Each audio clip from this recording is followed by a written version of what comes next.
गेली काही दिवसांपासून पारनेर तालुक्यातील सामान्य जनतेच्या तहसील कार्यालयात असणाऱ्या विविध समस्या आणि अडचणींच्या संदर्भात महसूल प्रशासन अधिकारी आणि कर्मचाऱ्यांच्या अनागोंदी कारभारामुळे त्रस्त झालेले अनेक लाभार्थी वारंवार तहसील कार्यालयात हेलपाटे घालत होते आणि त्यांच्या पदरी फक्त निराशाच पडत होती। खासदार निलेश लंके यांच्या जनसंपर्क कार्यालयात यापूर्वी अनेक तक्रारीही आल्या होत्या, परंतु अधिकाऱ्यांच्या मनमानीमुळे सर्वसामान्यांचे प्रश्न तसेच प्रलंबित राहत होते। त्या संदर्भात निलेश लंके प्रतिष्ठानचे तालुकाध्यक्ष बाळासाहेब खिलारी, सचिन पठारे, जितेश सरडे, रवींद्र राजदेव यांच्या पुढाकारातून या संदर्भात बुधवारी तहसील कार्यालयात नायब तहसीलदार आढारी यांना निवेदन दिलं होतं आणि शुक्रवारी तहसील कार्यालयाच्या दालनात भव्य ठिय्या आंदोलनाचा इशाराही दिला होता। त्याची दखल घेत तहसीलदार गायत्री सौंदाणे यांनी सदर आक्रमक आंदोलकांचं म्हणणं ऐकून घेत त्याच दिवशी म्हणजेच शुक्रवारी सायंकाळपर्यंत 150 लाभार्थ्यांना रेशन कार्ड तात्काळ देण्यात येईल आणि गेल्या अनेक वर्षांचा रेशन कार्ड ऑनलाईनचा प्रलंबित प्रश्न येत्या 15 दिवसात सोडविणार असं तहसीलदारांनी आंदोलकांना आश्वासित केलं।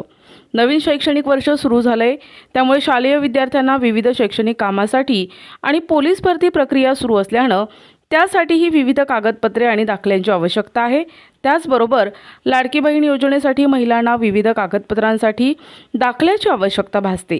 या योजनेसाठी रेशन कार्ड महत्त्वपूर्ण असून रेशन कार्ड दुरुस्ती, दुबार रेशन, नवीन रेशन कार्ड, नाव कमी करणे, नाव समाविष्ट करणे, रेशन कार्ड KYC करणे, संजय गांधी श्रावणबाळ योजनेसंदर्भात अनागोंदी कारभार यासारख्या कामांना सामान्य नागरिकांना तहसील कार्यालयामध्ये अनेक समस्यांना तोंड द्यावं लागतंय। रेशन कार्ड संबंधी सामान्य नागरिकांच्या अनेक गंभीर समस्या आहेत। त्या संबंधित तहसील कार्यालयात संबंधित अधिकाऱ्यांकडून टोलवाटोलवीची उत्तरं आणि सामान्य लाभार्थ्यांना मुजोर वागणूक दिली जात आहे। त्या संदर्भात पारनेर तहसीलदार कार्यालयाच्या अनागोंदी कारभाराविषयी सामान्य नागरिकांमध्ये प्रचंड रोष आहे। या सर्व प्रलंबित आणि ज्वलंत विषयांचा पाठपुरावा तात्काळ करावा अशीही आंदोलकांनी तहसीलदारांच्या निदर्शनास आणून दिली आहे। ऑनलाईन नोंदणी असेल किंवा नवीन प्रकरणे असतील, दुबार प्रकरणे असतील, विद्यार्थ्यांची शैक्षणिक दाखले असतील, रस्ता प्रकरणे असतील किंवा एखाद्याचे नाव कमी करणे असतील, या संदर्भात बऱ्याचशा तक्रारी आमच्यापर्यंत आल्या होत्या आणि आम्ही मागे 3 दिवसापूर्वी निलेश लंके प्रतिष्ठानच्या वतीनं तहसील कार्यालयामध्ये एक निवेदन दिलं होतं की वरील गोष्टींमध्ये जर तत्परता आढळली नाही तर आमच्या वतीनं आंदोलन करण्यात येईल। आणि ठरल्याप्रमाणे आज रोजी अनेक समस्या असलेले या भागातील पारनेर परिसरातील अनेक नागरिक असतील ते या ठिकाणी उपस्थित होते।